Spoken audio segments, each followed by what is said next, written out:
Hello everyone. Today we are going to see a factory floor use case of OPC UAFX. So let us imagine there is a controller A that is using the data from the scanner and controls the pick and place robot.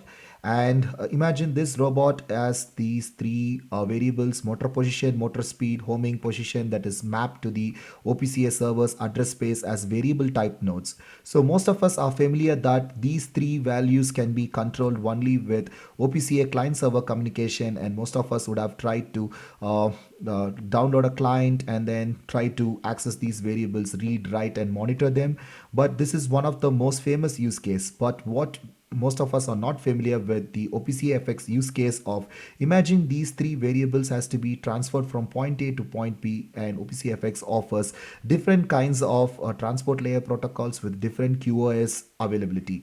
For example, imagine if this robot has to be controlled internally, these motors with for motion control applications, then we could use PubSub over raw Ethernet frames along with TSN, which offers determinism, and we can send data for every 250 microseconds, which is very high speed, and with TSN it is determinism, and every time the data reaches on time with jitter of plus or minus 5 microseconds.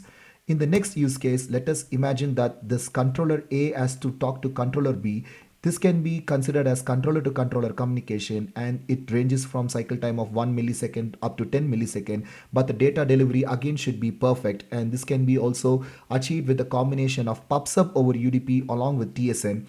And also TSN offers time synchronization between these two controllers, and the clocks inside these two controllers are synchronized in the level of nanoseconds, which calls for a lot of applications.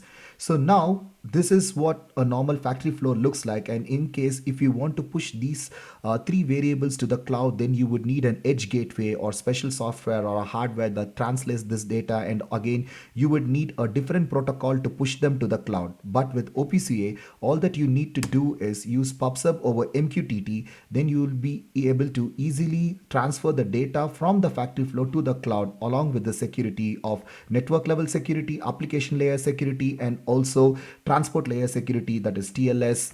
SSL is also possible, and you can easily push it to the cloud applications like Azure or AWS. So this is the power of OPCA, and that's what we believe in. So all this can be done on the go and during compile time. So imagine your device supports OPC UAFX, and your user can decide how these three variables has to be transferred. For example, during the configuration phase, they can use OPC client-server communication, and for real-time purposes, they can use PubSub over raw Ethernet, and for controller-to-controller communication, they can use PubSub over UDP, and for cloud applications, they can use PubSub over MQTT, which offers the industry 4.0 use cases, where you can also have AI algorithms, machine learning, and all sorts of predictive maintenance just in time. It offers endless possibilities, and this is what we are offering in our ETSN SDK, which contains the Matricon OPCA stack, and along with lot of TSN related stacks, 802.1 ASPTP stack, and also we provide test suite, and all this in a simple bundle. So you can log on to www.etsn.io to get more information, and I hope this gives you an overall view like how OPCA offers a lot of possibilities, although it looks complicated, but this gives the flexibility for the end user to use his data as he wants. Thank you, and please don't forget to comment, make your comments in the comment section. See you there. Bye.